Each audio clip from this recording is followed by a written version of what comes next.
Graça e paz, meus irmãos. Quero convidar que você acompanhe comigo a leitura que está no Evangelho de Marcos, no capítulo de número 10, verso 21. Assim nos diz: E Jesus, fitando-o, o amou e disse: Só uma coisa te falta. Vai, vende tudo que tens, dá aos pobres e terás um tesouro nos céus. Então, vem e segue-me. Eu creio que a cada dia que nós vivemos, eu sei que um desejo nosso é nos aproximarmos cada dia mais de Jesus. Eu creio que ter um coração aberto e desejoso de conhecer a vontade de Jesus nas nossas vidas deve ser a nossa constante a cada dia do nosso viver. Não apenas quando você vai para um culto, que você está atento a ouvir uma palavra, ou quando você pega um vídeo para você ouvir a palavra de Deus, mas deveria ser sempre a nossa constante de querer conhecer o projeto de Deus para as nossas vidas. Eu creio que não era diferente o que esse jovem, que recebe do Senhor essa palavra. A gente vai pelo texto, vê que ele se aproxima de Jesus, até de uma maneira com o coração muito aberto, e a resposta de Jesus foi: te falta uma coisa. Uma coisa te falta. E é sobre isso que eu queria falar com você. Eu queria deixar isso para o seu coração.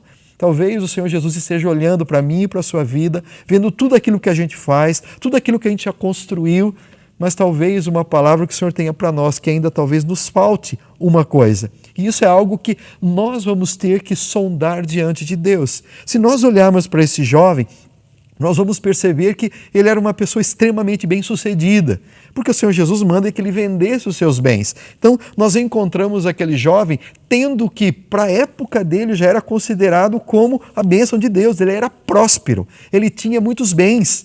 E uma coisa a gente vai entender: a bênção, a aprovação de Deus não está somente nessa questão do que se possui.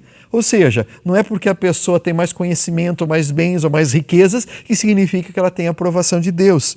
Uma outra coisa que a gente percebe é que não é a religiosidade também que é a total aprovação de Deus. Aquele jovem, pelo jeito, foi educado pelos pais conhecendo as leis de Deus. E quando o Senhor Jesus pergunta para ele se ele conhecia os mandamentos, ele fala tudo certinho. E ainda ele, de uma maneira humilde, diz: Senhor, eu tenho buscado fazer tudo isso.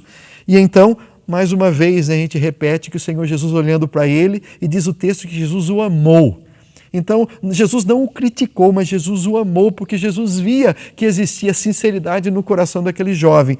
Mas o Senhor, ele olha e percebe que faltava algo, e diga-se, de suma importância para aquele jovem: uma coisa te falta, vende o que tem, então distribui e segue-me. Aquele jovem possuía um profundo amor àquelas coisas que ele possuía.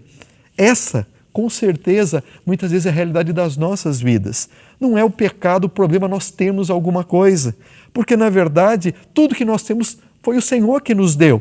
Mas o grande problema é quando nós colocamos o nosso coração nessas coisas. E isso a gente vê pela resposta que esse jovem dá.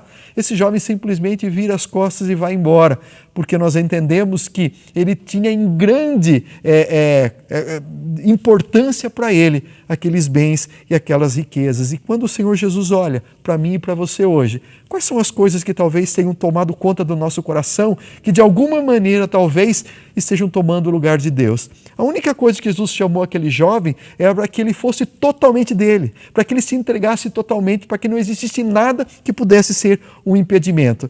O Senhor Jesus não quer de nós a riqueza. O Senhor Jesus, porque tudo é dele. O Senhor Jesus não requer de nós a religiosidade ou tudo aquilo que nós cumprimos, mas ele deseja que nós nos entreguemos totalmente e completamente a ele. Por isso a palavra do Senhor Jesus: uma coisa te falta, que a gente possa não ter nada que falte, que a nossa vida seja derramada, que esse dia seja um dia em que aquelas pequenas coisas possam ser colocadas aos pés do Senhor e que possamos demonstrar o nosso amor por Ele, seguindo em tudo quanto Ele deseja e por onde quer que Ele ande. Eu quero orar pela sua vida agora.